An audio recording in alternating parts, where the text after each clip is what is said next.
Hey Run Junkies, the days are getting shorter, which means we are running out of daylight in which to run. Now, I had originally written this episode before we started seeing a lot of news coverage about runners being attacked while they were out. But running safety has always been an issue. So whether you run alone or run in the dark or both, I want to talk a little bit today about running safety. Of course, there is safety in numbers, and it's always better to run with a partner. However, not all of us, myself included, have someone who runs either when we do or at the same speed. So for the purposes of this conversation, I'm primarily speaking to those of you who more often than not run alone. First of all, run in the daylight.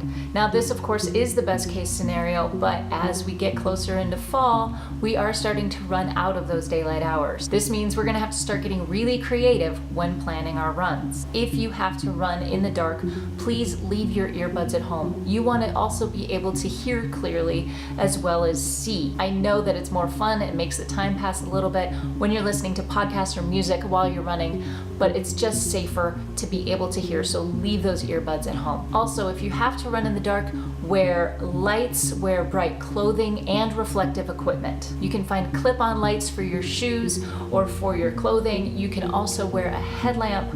You want a lot of reflective gear, and the more of this, the better. It's better to be lit up like a Christmas tree than to wear dark clothing and be basically invisible. Any run specialty store will have a variety of lights for runners. In recent weeks, I have been running early in the morning before dawn, so I'm wearing a headlamp, I'm wearing a wrist strap, and a belt, all of which have lights on them. Another tip that we hear a lot about is running along well-lit and well-traveled paths. Parks, for example, are a really good place to go for your early morning runs because most parks are well lit. There are a lot of early morning dog walkers out there too, so if you see people, you are going to end up being a little safer. Now, this next tip gets harder because the phones are, this big now, but always bring your phone. Not only can you call or text someone, but with the right apps, you can not only map your route, but if you need to call Uber or Lyft, you can get a ride home if you're stranded. Another tip that is probably the most important is carry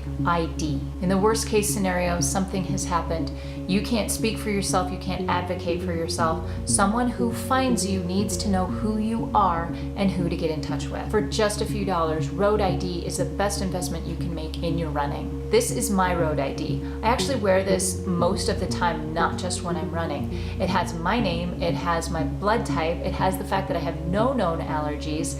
It also has 2 points of contact, so if someone does come across me, heaven forbid, someone can get in touch with those people. I highly recommend getting a Road ID if you don't already have one. There is a link in the description below. If you are really concerned about where you run and what you might encounter, you can find pepper spray that is specific for runners at most run specialty stores. You carry it in your palm, you open it by flipping your thumb over, and it is ready to spray. I will say though, since it is pepper spray, put it away in a safe place. Keep it out of reach of your kids. Another important tip is to tell people where you're going.